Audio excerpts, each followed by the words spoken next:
Okay? Humble. Parang si Kuya Manolo po yun. Okay?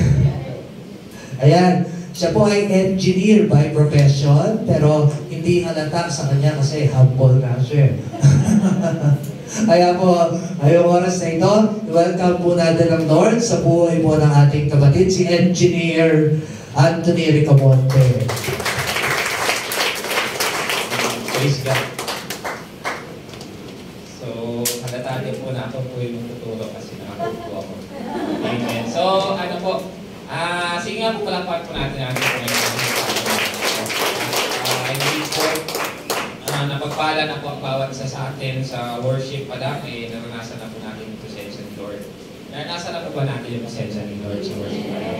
Amen. So, ito po yung ating pag-aaralan ngayon is about Celebrate Jesus, Celebrate Revival. Ano po ba yung season ngayon? It is almost Christmas season na po.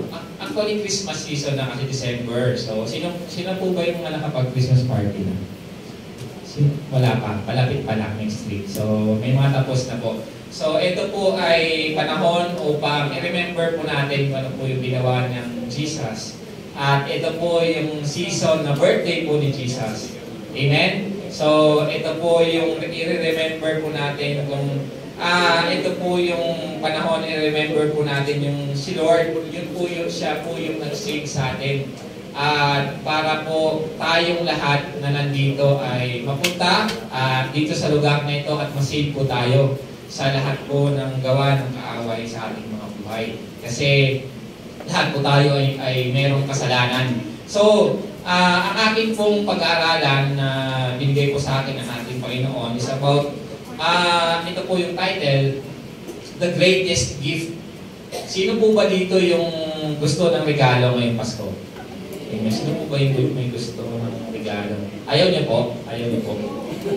Mamimigay po sana si Tatay Manoling. Amen. So, ayaw niyo po? Bahala kayo. Ako na lang po. So, ito po yung greatest gift. Alam niyo po, this season helps us to prepare our hearts in a build up to a joyful celebration of Christ's birth. Ito pong season na to, ito po yung prepare sa atin ng ating Panginoon upang i-build up natin at ulit na i-remember at maging masaya para po i-celebrate po yung kapanganakan po ng ating Panginoon. So, it's almost December 25, malapit na po. So, ito po yung way para po atin pong i-build up ulit sa ating mga puso. Yung ginawa po ng ating Panginoon, siya po ay nagpakatao para po i-express sa atin kung gaano niya po tayo kamahal. And how will we choose to respond the gift of Jesus Christ? Ano po ba yung gagawin po natin on how to respond yung ginawa po ng ating Diyos? Alam niyo po, in Isaiah chapter 7 verse 14, meron pong pinangako po ang ating Panginoon in the second slide po. Amen. Therefore, the Lord Himself will give you a sign. The virgin will conceive and give birth to a son and will call him Emmanuel. Alam niyo po, ito po yung time na after po kasi ng Genesis chapter 3, doon po nagkasala ang tao. Amen. At after po noon ay meron pong ipinangako po ang ating Panginoon in Genesis chapter 3 verse 16. Kung di po ako nagkakamali, that doon po sa binhi ng babae ay meron pong ipapanganak at yun po yung tutugis sa gawa ng kaaway, which is yun po ang ating Panginoon. Ang ating Diyos po ay pinanganak ni Mary. Di ba po? Isa po ito sa pangalawang pangako po ng ating Panginoon in Isaiah chapter 7 verse 14 na therefore the Lord Himself will give you a sign, the virgin will conceive and give birth to a son and we will call him Emmanuel. So, atin pong pag-aaralan po kung ano po ba yung the beautiful picture of God's birth. Ito po yung ating pag-aralan in Luke chapter 1 verse 26 to 37. Alam niyo po, napaka-amazing po ng pagkalikha ng ating Panginoon. Kung paano po ba siya nilikha at ano po ba yung mga bagay na kuha po natin nung siya po ay nilikha ng Diyos Ama sa pamamagitan po ni Mary. So, in Luke chapter 1, verse 26 to 37, sige po, isang slide pa po. Amen. So, atin pong basahin at sabayan niyo po ako na basahin po ito. Amen. In the 6th month of Elizabeth's pregnancy, God sent Angel Gabriel to Nazareth, a town in Galilee, to a virgin pledged to be married to a man named Joseph, a descendant of David. The virgin's name was Mary. In 28 po, the angel went to her and said, "Greetings to you. Greetings. You are highly favored. The Lord is with you." In the next verse po, Amen, 29.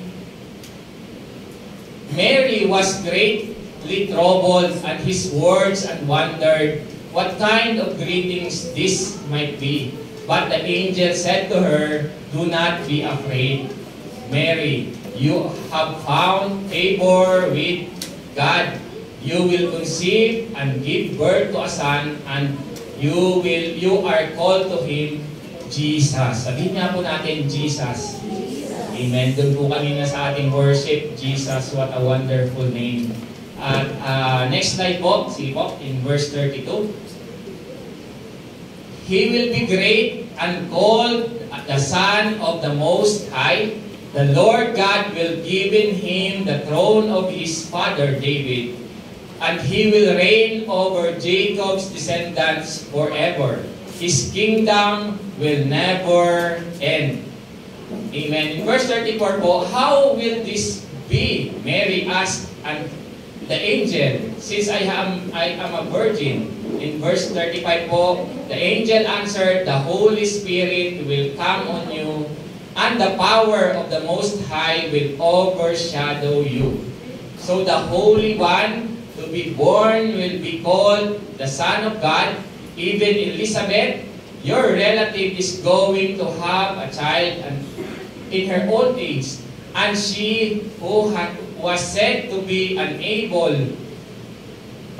to conceive in her 6th month, for no word from God will fail." Sabihin nga po natin, for no word from God will ever fail. Sige nga po, sabihin po natin, for no word from God will ever fail. I am the Lord's servant. Mary answered, "May your word to me fulfilled." Then the angel left her. Mary visits Elizabeth. Alam niyo po, binasa ko po ito dahil po ito po yung pag-aaralan po natin. To remember po yung birth po ng ating Panginoon. Ang sabi po doon, ito po yung time na to is, alam niyo po, konting balikan lang po natin. Ito po yung time na sila, Mary po ay, sila po ay, may napagdadaanan na kahirapan nung time na yon, because Israel is, sila po ay nasa sakop ng Roman Empire. At ang time po na to ay hinihintay po sila na yun po yung magliligtas sa kanila, kundi ang ating Panginoon. At alam po nila, parang tayo rin po, sino po ba dito yung may pinag-pray sa ating Panginoon? Lahat po tayo, amen. So, ito po yung time na sila po ay nahihirapan because the king of that time is King Herod, di ba po? At siya po ay isang matapang na leader. At syempre po, yung mga Israelites ng time na yon, because they are under the Roman Empire, sila po ay sunod-sunuran. Amen. Wala po silang kalayaan. Wala po silang, although siguro nung time na yon, hindi na po masasabi kung mayaman ka o mahirap. Kasi si Joseph po is, doon po siya sa, sa mga lahi ni David. Di ba? Paglahi po ni David, ipinili po yun. Pero nung time po na yun, sila po ay nasa under Roman Empire. Wala rin po silang magagawa. Kasi sila po ay kontrolado ng mga Romano nung time na yon. So, meron po that the promise of the Lord is there to them. Meron pong promise ang ating Panginoon sa kanila na in Isaiah chapter 7 verse 14 that there will be a son who will be born through a virgin woman na yun po yung magsisave sa kanila. Meron pong pangako po ang ating Panginoon. At ito na po yung time na ipinanganak na po ang ating Panginoong Jesus. Naintindihan po ba? Amen. So, meron pong mga pangako po ang ating Panginoon.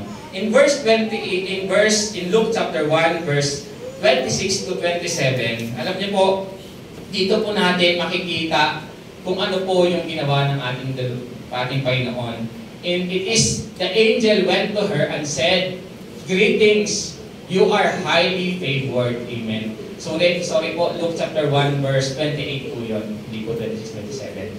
The angel went to her and said, "Greetings, you are highly favored. The Lord is with you." Sabihin niya po natin sa ating katabi, "The Lord is with you."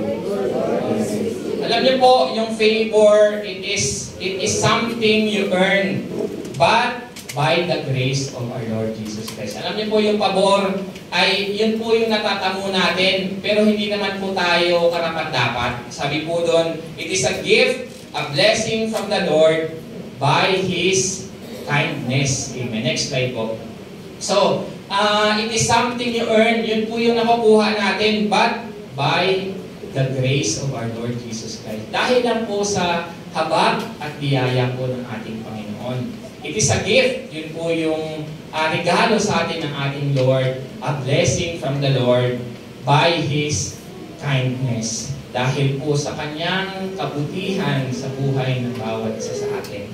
Alam niyo po, ang ating Panginoon po ay napakabuti kasi Siya po ay nasa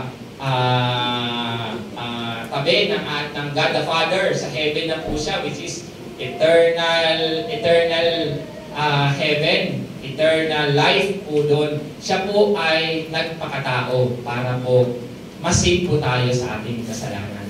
Alam niyo po, napakahirap po noon kasi hindi naman pwede pong gawin po ng ating Lord na i-save siya.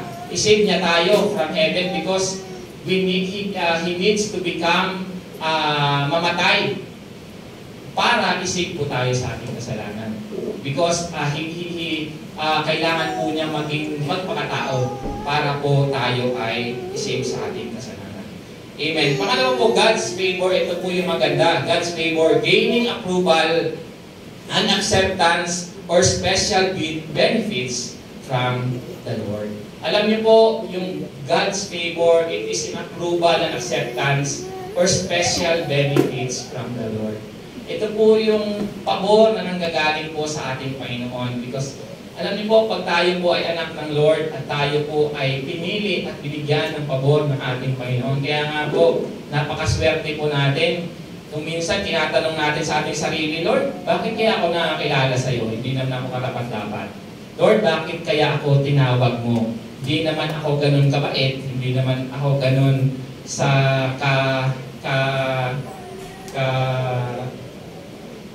ayos na tao, pero ako yung tinawag mo.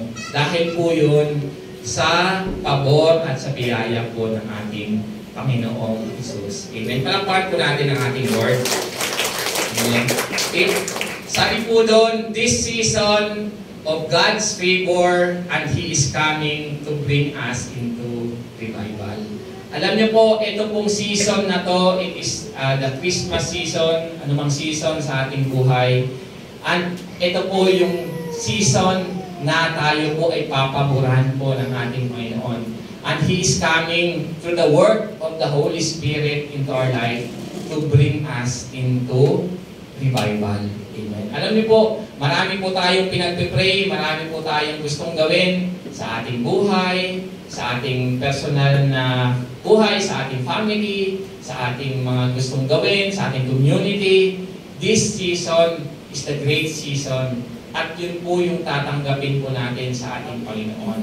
And with that, through the work of the Holy Spirit, yun po yung magkakaroon po tayo ng revival. Amen? Palakpan po natin ang ating Panginoon. What God is requiring us, ano po ba yung nire-require sa atin ng ating Panginoon? In this time na kailangan po natin ng revival. Ano una po, not to be distracted. Ano po ba yung gusto ng ating Panginoon?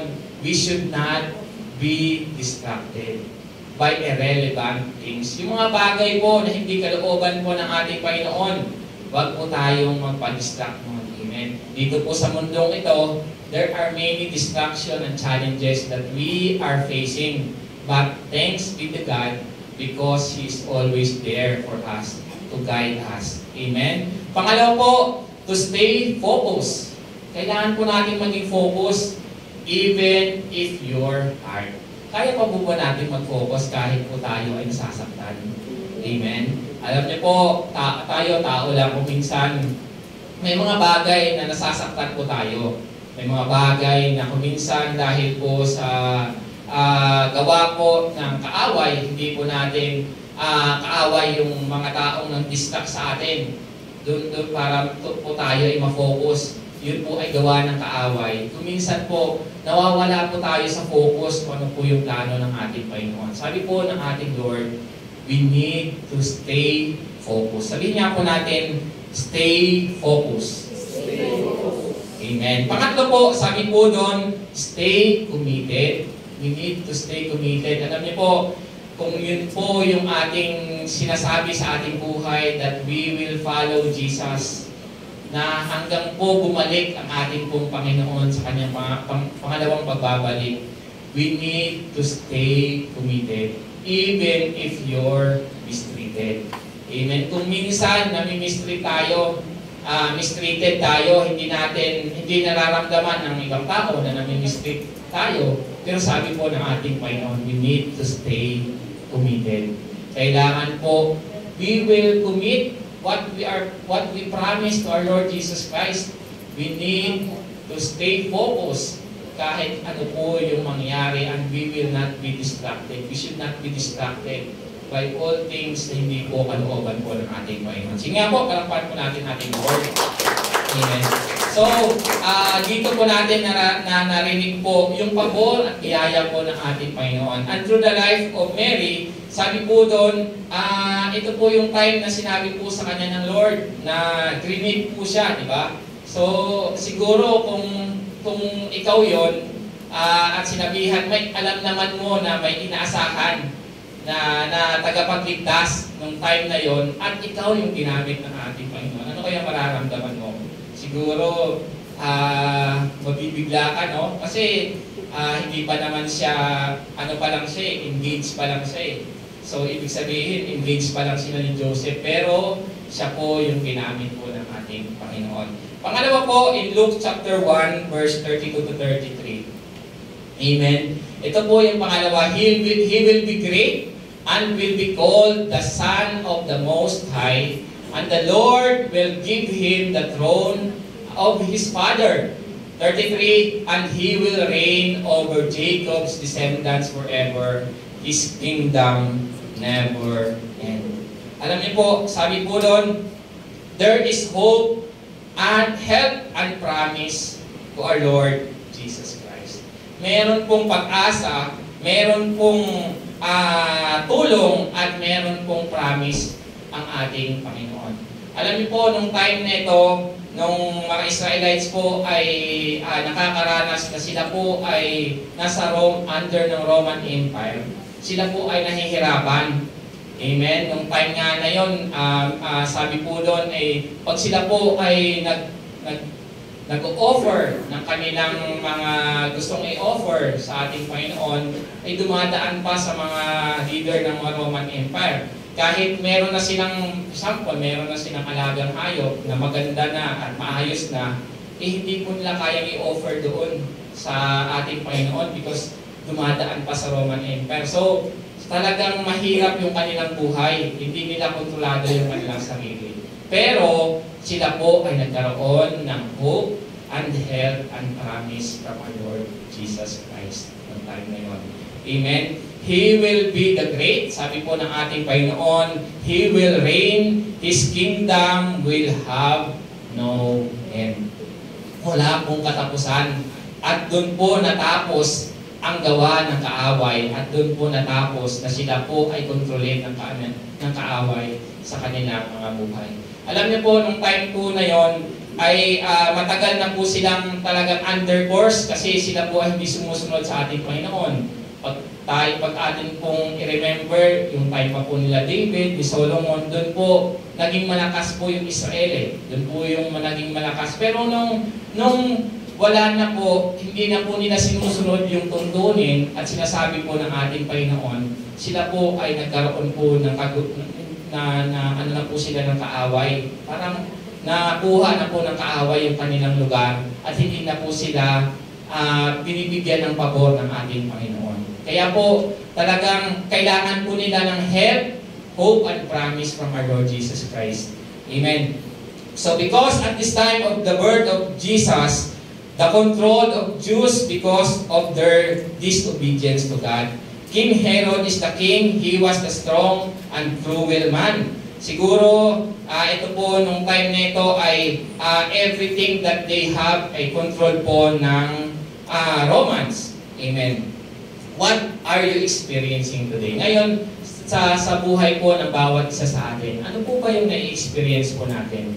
We are controlled ba ng gawa ng kaaway sa ating mga buhay? Meron pa po ba mga gawa ng kaaway sa ating mga buhay na hindi po nawawala sa atin? Amen. Sakit at karamdaman, yung kahirapan, yung bisyo. Sabi po doon, remember that there is our hope, help, and promise from our Lord Jesus Christ. Atin pong isipin na meron pong hope, meron pong help and promise sa ating Panginoon. Palakpakan po natin ang ating Lord. Alam niyo po, talagang ngayon po, there are lots of challenges that we are facing. Marami po mga na-experience po tayo na parang gusto na natin mag-give up sa ating Panginoon. Pero isipin po natin na talagang si Lord, siya po ang nagbibigay pag-asa. Siya po ang tutulong sa atin. At siya po ang nangako na hindi niya po tayo pababayaan at hindi niya po tayo iiwan. Palakpakan po natin ang ating Lord. In 1 Chronicles chapter 28 verse 20, be strong and courageous and do the work. Do not be afraid or discouraged, for the Lord God, may God is with you. He never leave you nor forsake you. Napaglan ang pangako po ng ating Panginoon. Sabi po ni David sa kanya, be strong and courageous. Sabi niya po kay Solomon. And do the work. Gawin po natin kung ano po yung pinapagawa ng ating Panginoon sa ating mga buhay. Do not be afraid or discouraged. Kahit po, minsan, nakakaranas po tayo ng mga mahirap na bagay, we should not be discouraged. For the Lord God, my God is with you. He never fail you or forsake you until the work for His service of the temple of the Lord is finished. Alam niyo po, yung nangako po sa atin ng ating Panginoon ay hindi na po tayo pababayaan at hindi na po tayo iiwan kailanman sa ating mga buhay. Amen. In Luke chapter 1, verse 35 po, sabi po doon, the angel answered and said to her, the Holy Spirit will come upon you, and the power of the Most High will overshadow you. So the Holy One to be born will be called the Son of God. Alam niyo po, ang ating Panginoon, ito po yung significance niya nung time na ito in Luke chapter 1 verse 35 is about the mighty power of our Lord Jesus Christ. That is the Holy Spirit will cause thee to conceive by His mighty power. Spot of uncleanliness, for He was take away sin and must necessity to void in sin. Alam, ito po yung ipinapahayag sa atin ng ating Panginoon. That is the Spirit will cause this to conceive by His mighty power. At ito po yung gawa ng ating Panginoon. At sabi po doon, transform from eternal life to become man to save us. At ginawa po yun ng ating Panginoon dahil wala pong sino man ang makakagawa nito sa buhay ng bawat isa sa atin, kundi ang ating Panginoon Jesus. Amen. Parang isang example po nito example, si Kuya Ramon, meron po siyang utang. Amen. For the wages of sin is death, but the gift of life is eternal life, sabi po ng ating Panginoon. Meron po siyang kasalanan, meron po siyang utang. Ang utang niya ay example 10 million. Amen. Hindi po siya pwedeng bayaran ng sino man na wala pong 10 million. Amen. Kailangan po merong tao na meron pong 10 million para po siya po ay bayaran sa kanyang utang. Ganon din po ang ating Panginoon.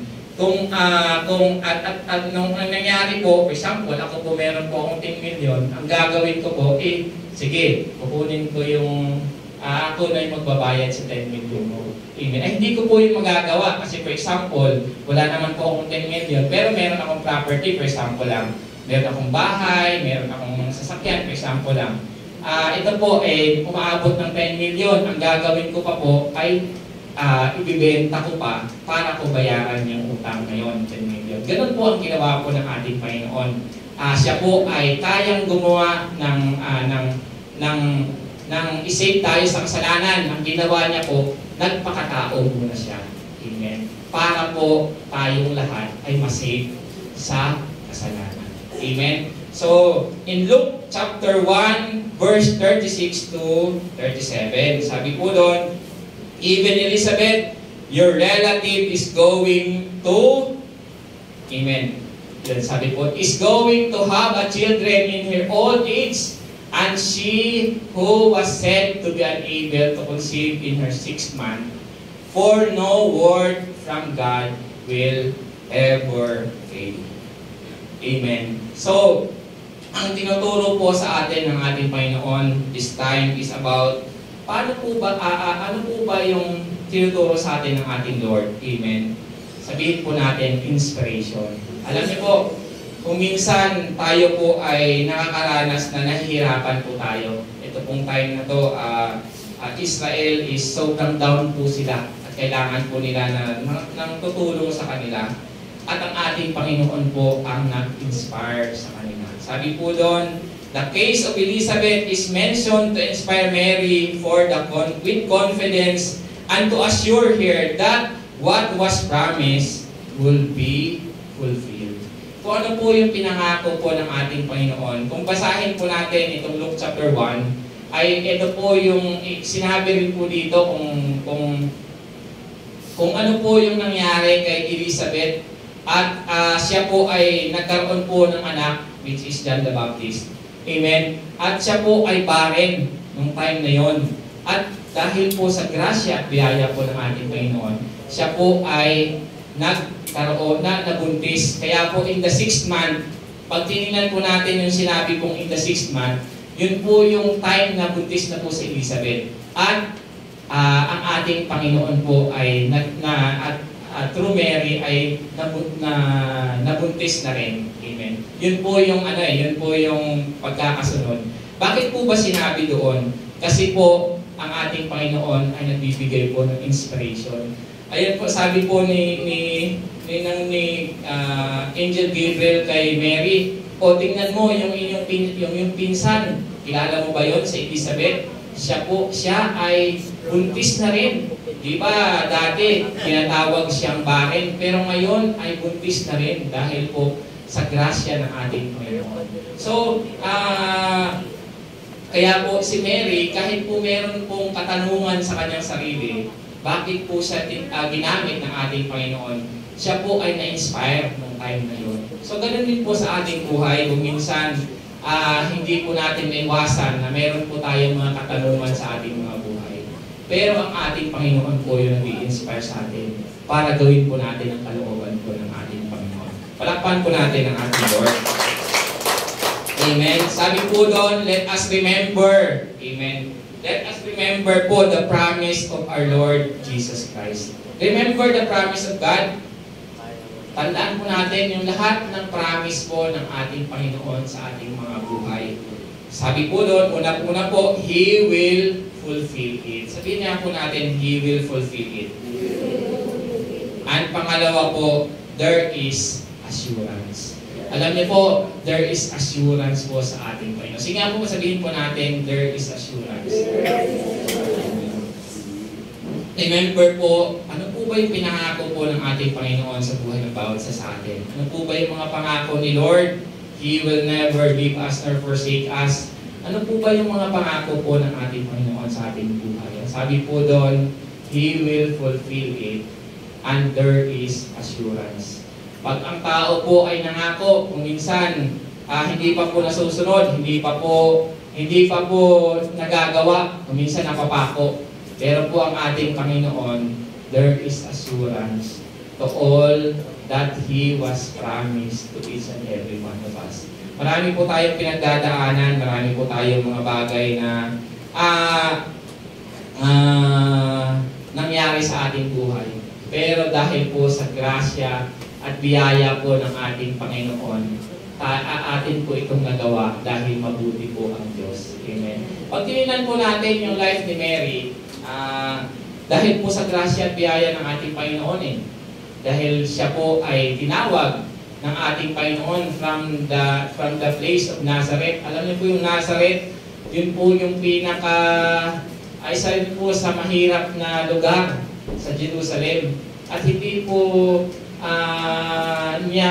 nila inaasahan na doon siya po yung gagamitin po ng ating Panginoon na maging instrumento para po ipanganak ang ating Lord Jesus. So, ganun po sa ating mga buhay. We are not, hindi po tayo karapat-dapat. Pero dahil po sa biyaya po ng ating Panginoon, tayo po ay tinawag niya. Palakpan po natin ang ating Lord. Sabi po doon in 1 Corinthians chapter 15, verse 57 to 58, but thanks be to God, He gives us victory through our Lord Jesus Christ. Napakasarap po na tawagin po dahil po ang Diyos ay mabuti sa atin through our Lord Jesus Christ. We have victory.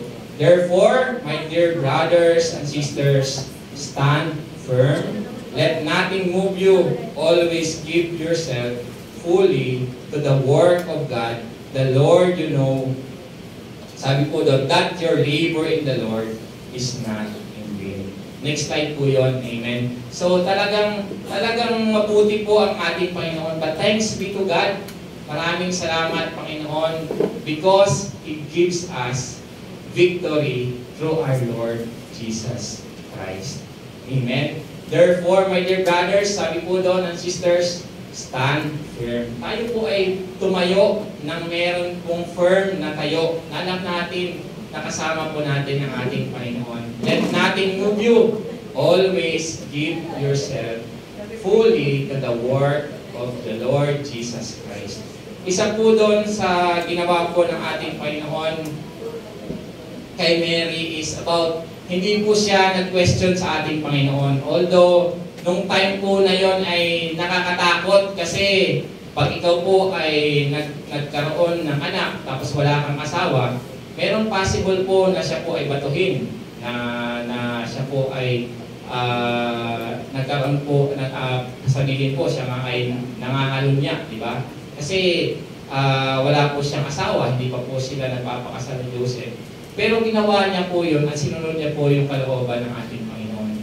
Because he believed that the Lord has a great plan into her life and the life of Joseph.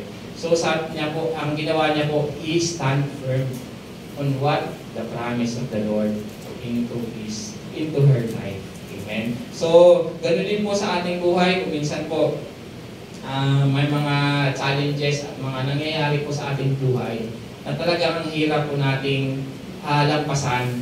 Ang atin lang po magbibigay sa atin ng kapanatagan na yung pangako po ng Lord na hindi niya po tayo iiwan at hindi niya po pababayaan. sa lahat po ng nararanasan po natin. Palakpak po para sa ating Panginoon. And because you know that your labor in the Lord is not in vain. Lahat po ng ginagawa po natin dito sa ating Panginoon ay hindi, sa ating Lord, lahat po ng ginagawa po natin ay hindi po yun nawawalan ng kabuluhan. Sinusulat po yun ng ating Panginoon at doon po sa kanyang pagbabalik, pag tayo po ay napunta na sa heaven, sa trono ng ating Panginoon, sa heaven, kasama po ang ating Lord, ay ibabalik niya po yun lahat ng ginagawa po natin na mga bagay na nakalooban po ng ating Panginoon. Sige po, alam niyo po, pag pinag-aralan po natin ang Luke, talagang ito po yung lahat po ng kabutihan po ng ating Panginoon sa grasya at sa biyaya lang po ng ating Panginoon. At pag tinuloy pa po natin yung Luke chapter 1, si Mary po ay nagbigay ng papuri sa ating Lord. He gave praise to our Lord Jesus Christ dahil po sa Kanya at naging excited po siya na malaman kung ano po yung kabutihan ng ating Panginoon. Nung inano po siya ng ating Lord na kilala mo ba si Elizabeth, yung pinsan mo, siya rin ay buntis ngayon. Naging excited siya, pinuntahan niya agad at kinonfirm niya kung ano po yung kabutihang ginawa po ng ating Panginoon. Ganun din po sa atin, tayo sa ating buhay. We need to be excited sa lahat po ng ginagawa ng Lord at gagawin ng ating Panginoon sa ating mga buhay. Sige po, tayo pong lahat ay tumayo at ibigay po natin ang papuri at pasasalamat po sa ating Lord. Salamat sa greatest gift na pinaranas na sa atin. Amen. At tayo po ay mag-worship sa ating Lord. Amen.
exalted, O God. What a wonderful name, O Lord, that we know you into our life, O God. Maraming salamat, Panginoon, dahil ang pinakamagandang pangalan sa buong mundong ito, O Lord, sa buong lahat, Panginoon, ay nakilala po namin sa aming mga buhay. Maraming salamat dahil ang pangalang Jesus, O Lord, ay nakilala po namin sa aming mga buhay. Lord, we are nothing before you, God. Hindi po kami karapat-dapat. Kami po ay tinawag mo, Lord, at ipinakilala niyo po sa amin ang pangalang Jesus. Maraming salamat, Panginoon, dahil nakilala ka po namin sa aming mga buhay. Through you, Lord, your name is highly exalted, O God. Your name is wonderful, O Lord. Your name is truly our strength, O God, when we are weak, O God. Your name is, yun po yung nagbibigay sa amin ng kalakasan. Yun po yung nagbibigay sa amin ng healing. Yun po yung nagbibigay sa amin na kailangan po namin gawin yung mga bagay nito dahil ikaw ang Diyos na nangako sa buhay ng bawat isa sa amin. Ang aking dalangin, O Lord, ang aking dalangin sa umagang ito, hayaan niyo po na as we remember, as we enjoy the season of Christmas, O Lord, as we enjoy, O God, kung paano ka po ipinanganak sa mundong ito, yung kapanganakan mo, O God, sa mundong ito, to save us, O Lord, from the works of the devil, O God, the works of Satan, O God, dahil po sa kasalanan, ay hayaan niyo po, Panginoon, na ikaw po palagi ang maging Diyos at tagapagligtas ng aming mga buhay. Hindi po namin makakalimutan, Panginoon, kung ano po yung ginawa mo sa krus ng Kalbaryo. Na ikaw ay nagpakatao, ikaw po ay from the down, O Lord, from the down, kami from nothing, from down, O Lord, you raise up, O God, para po kami ay maging malakas at magkaroon ng pag-asa, O God, dahil ikaw ang Diyos na makapangyarihan sa lahat. Lord, as we receive, Panginoon, the gift, O Lord, the special gift, panganakan mo, O God, yun po yung importante, Panginoon, yung po namin ikaw sa aming mga buhay. Lord, we pray also, O God, na yung aming mga mahal sa buhay ay makakilala rin, Panginoon. Use our life for your glory alone. Ang aming dalangin, Panginoon, ay kung po pinakilala na ikaw ang Diyos na makapangyarihan sa amin. Okay? Ayun din po yung pagpapakilala mo sa aming mga buhay, sa aming mga taong pinagpipray na madala sa iyong gawain ito. Maraming salamat. You will bring back all the glory, the honor that is given. In Jesus' name we pray. Amen and amen. Praise the Lord. Dito ba natin palapakan ng ating Panginoon? The best time of praise our living God. It's all about you, Jesus.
God. Alam ko po na po tayo pinagpala. Amen?